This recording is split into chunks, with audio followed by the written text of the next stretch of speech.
subverted by an Epstein. I think with Epstein, it's not racism, it's about bloodlines. So if you are part of that circle of people, like the top elite, okay, you're really concerned about bloodlines. And the reason why is that you need to explain in your mind why you have all this power, all this money. Because objectively, Bill Gates has like billions of dollars, right? So he's like 1,000 times wealthier than us, normal people. But he's like 1,000 times smarter? Probably not. Mhm. And so he sort of understands that, okay? So one thing that they're trying to look at is Hey guys, how are you guys doing? I hope you guys are good. It's your girl Candy. You're welcome back to the channel. Please, guys, in case you're new here, please don't forget to like, subscribe, and share this video so that you don't miss future conversations like this. I love you all. Bye bye. Stay with me at the video's end so that you see people's reaction. Trust me, you'll find it interesting. very, very important. And they're constantly proving that how they're descended from like the most powerful people, emperors, right? So if you look at Epstein's emails, one thing that he was very obsessed with is family heritage, where he was having a conversation with Arende de Rothschild, uh, who was a member of the Rothschild family. And one thing that he told her is, look, there were three families that were very powerful in Europe, Jewish banking families. They were the Rothschilds, the Epsteins, and the Gutmans. And we built a shelter, and Hitler lived in the shelter for a long time. And he was obsessed with this heritage of his, proving to himself and to others that the Epsteins is one of the most powerful families in the world. They're part of the Illuminati. They're up there with the Rothschilds. So this is what the elite is just obsessed with, proving to themselves in the world that they're just divine, Mm. and that's why they rule. Because it's not because of their brilliance, it's not because of their ability, it's not because of their leadership skills. It's because they're divine. Their blood is just different from ours. So I kind of About why Jeffrey Epstein was doing what he was doing. Like why are they doing this? Because like it's disgusting. And her explanation makes the most sense. So, I mean, my wife, she's not from a powerful family, but she grew up in a very powerful organization. And from her early age, she's dealt with powerful people, okay? So she knows what they're like, okay? And she explained to me how they are, okay? So the powerful people are usually born into a position of privilege. And if you're like that, there's no excitement in your life. There's no challenge. It's only just privilege. And privilege is boring, it's numbing. Okay. So for them, the greatest challenge is how do you find excitement? How do you stir a feeling in your heart in this world? Her explanation is you do it for children. Okay. Why? Well, first of all, it's like having a doll, right? A doll you can play with, a cat you can play with, but children are much more exciting. You can play with them, you can control them, you can manipulate them, you can abuse them. And the other thing is that you can scare children much more easily. Okay, so there's conspiracy theory where the elite draw energy from adrenochrome. Okay, Mhm. and adrenochrome. Okay, and adrenochrome is just blood that is excited, blood that comes from fear. Okay, Mm. and so you drink that blood because this blood is rejuvenating. Well, that's a metaphorical statement where, as a powerful person, and you see a child in fear, that excites you. That excites you both sexually and psychologically and emotionally. And so you have seen these videos of like Prince Andrew just running around and grabbing children, and he was like really really excited, really really happy when he's doing that. And the reason why is that's the only thing that can bring him excitement. Another example is a Squid Game. I'm not sure if you've seen the Netflix series, The Squid Game, right? The entire Yeah. premise of the Squid Game is you have all these rich people in South Korea, and they have like, the most money in the world. They can do whatever they want. They can like sleep with the most beautiful movie star in the world. They don't want to do that because it's boring. Okay, they're looking for some excitement in their life, and that's why they create the Squid Game. All right, so the Squid Game is just a metaphor for Epstein Island, where these people are bored, man. They're bored by everything. They're bored by their own lives. They're bored by the people around them because they're all psychopaths. They're bored by power itself because they've experienced it all, and so like they're looking for like novelty in their lives, and that's what children bring. Okay, there's also, and it's like, why are they so blatant about this? And my wife says it's psychology, where you have to have a risk of getting caught. You have to have the risk of being exposed in order for this to be exciting, okay? Mhm. If it's all just hidden from everyone and no one can ever find out and there's no risk, it's not funny. It's not fun anymore, right? So I understand this sounds really disturbing, but unfortunately, if you give a certain group of people too much power, then this is the way they behave. And this has been true historically, okay? You look at any society. In China, guess what, guys? We do the same thing. All right, don't think that Chinese are more superior because of Confucianism. Don't think that the Indians are superior because of their Vedic tradition. No, everyone's the same. If you put people in positions of power, they're going to abuse it. All right, and what they want ultimately is novelty, excitement, feeling. All right, so like just you and me, we feel a tremendous rush when we achieve something. Well, they've achieved it all. So they need these sort of like sadistic, satanic rituals in order to feel alive again. Look, the other thing that is not being in the Epstein files, but I'm sure there's lots of them, are snuff films, okay? Mm. I'm sure there's lots of these things because that's what they do, man. And just recently, the United States, called the Department of Justice, they released about 3 million documents. And what they discover is that he knows everyone who's powerful in the world. Bill Gates. Once, before the wealthiest man in the world, he was begging Jeff Epstein for money. Elon Musk, the wealthiest man in the world, he's actually trying to arrange an appointment with Jeffrey Epstein. All right, why? Because Jeffrey Epstein says, I represent the Rothschilds. All right, your money is fake. Your money is stock market money. Your money is an illusion.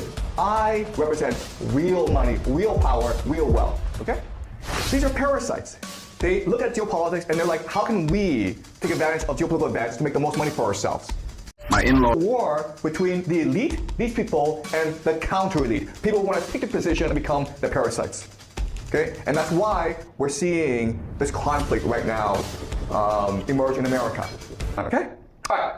So now what I want to do is I want to go more into the structure of this world. Okay? This. What I want to show you is that Jeffrey Epstein is one of the operators of the system. He works for the Rothschilds, as well as secret societies, as well as transnational capital, and he is embedded in science, crime, and intelligence, okay?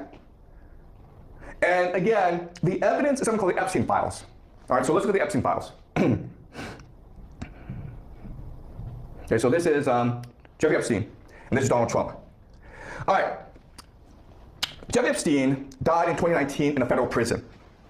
And he was being charged with many crimes, and the FBI ran an investigation into him.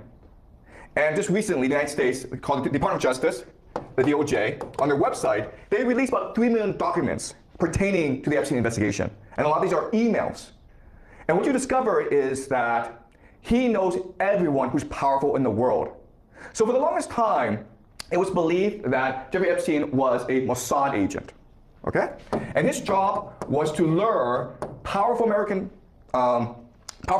such as Bill Gates, Bill Clinton, to his island called Epstein Island, where he would film them engage in compromising activities.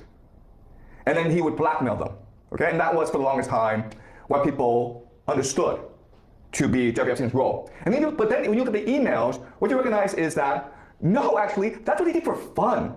Actually, he made most of his money in arms trafficking and in money laundering. Also, Bill Gates wasn't going to Epstein Island to give Jeffrey Epstein money. Jeffrey Epstein, he went to ask for money. Think about this, okay?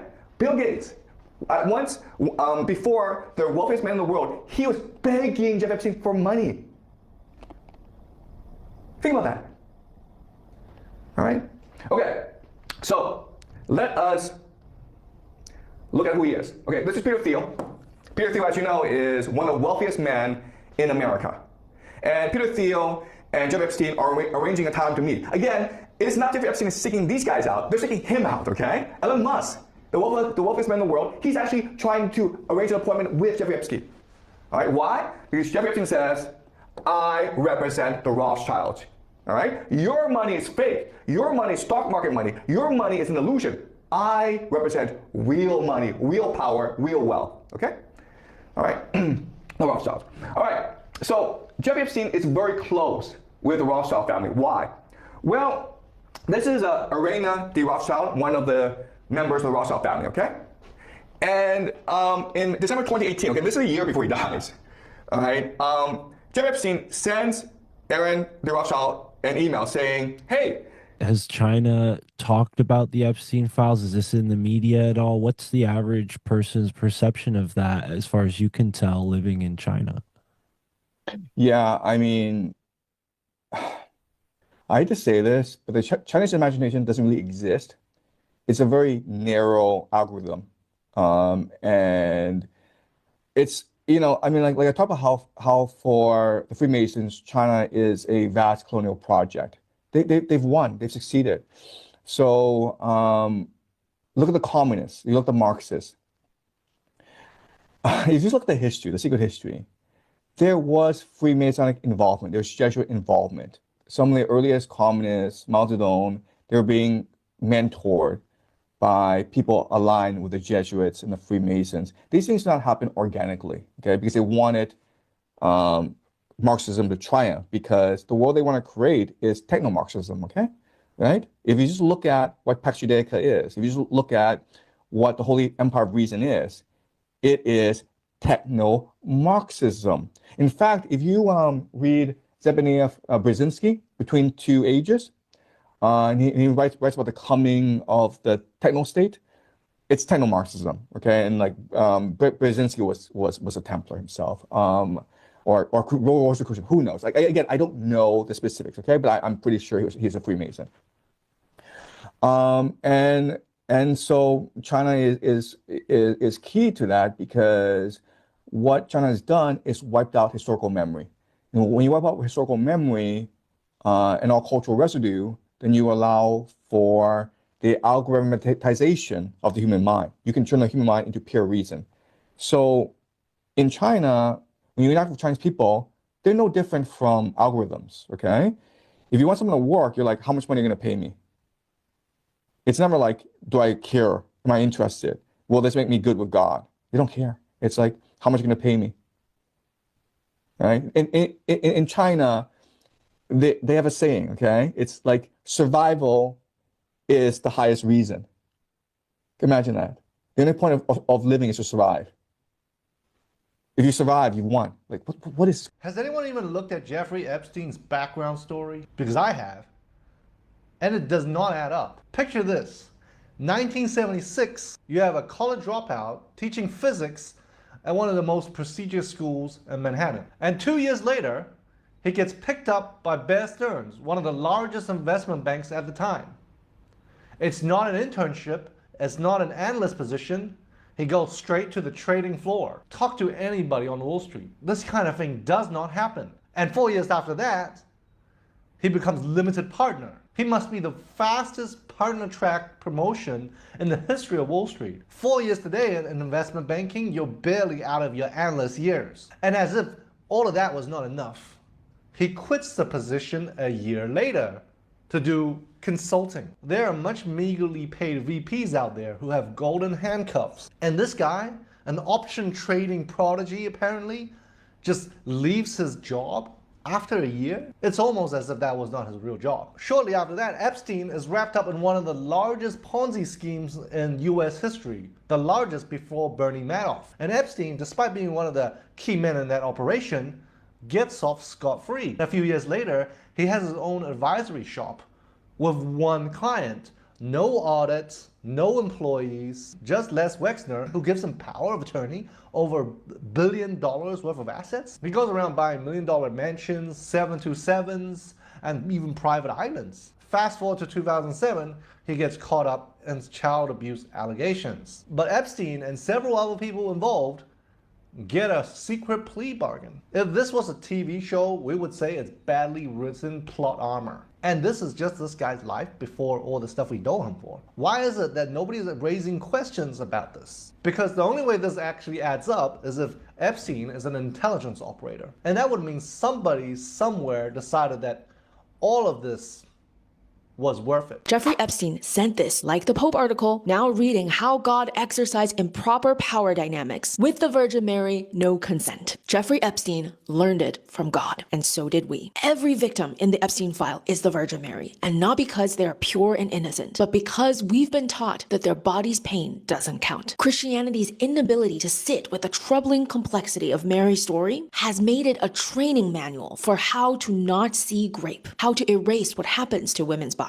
how to only count the suffering that doesn't threaten male power. This is the pattern that founded this country. The founding fathers raped and had children with enslaved black children. Jefferson with Sally Hemings was 14, about the same age as Mary when she conceived Jesus. One story we call holy, and the other one complicated, a relationship, a liaison, anything but what it actually is. Epstein didn't invent anything, he just carried on the torch. In 2013, Epstein commissioned this investigation into the origin of the Little St. James Island, which becomes the Epstein Island, to see if he can change the official name. The research came back and it was named after the relative of Virgin Mary, and he started calling it the Little St. Jeff. 5 years later, he sent that text. He was studying Mary's lack of consent while enacting what happened to Mary on the island bearing her family's name. This wasn't just passive cultural conditioning, it was conscious theological engagement. Where did he learn that a powerful man impregnating a young girl, especially one with no legal personhood, no ability to refuse, could be anything but grape? He learned it from Mary. We learned it from Mary. That when the man is powerful enough, important enough, chosen enough, what happens to her body can be called sacred destiny, participating in something larger than herself. This theological template for accepting predation became the template for political power, oligarchical power, and all of these systems required us to believe that certain men's access to certain bodies is just part of the natural order. The Bible was written by men in a world that treated women's and girls' bodies as available to male power. Whether the authors intended to justify the systems or portray the systems or simply could not imagine anything else, the effect is the same. We inherited Epstein's textbook, the sacred text that teaches us not to see violation as violation if the man is powerful enough. This is a 12 to 14-year-old girl impregnated by God who says, "Let it be done unto me," when the power dynamic is a child versus the entire cosmic order. This surrender to overwhelming force is what we call holy. This is how we've theologized predation as sacred, as inevitable as the way things are. Her impregnation is this floating signifier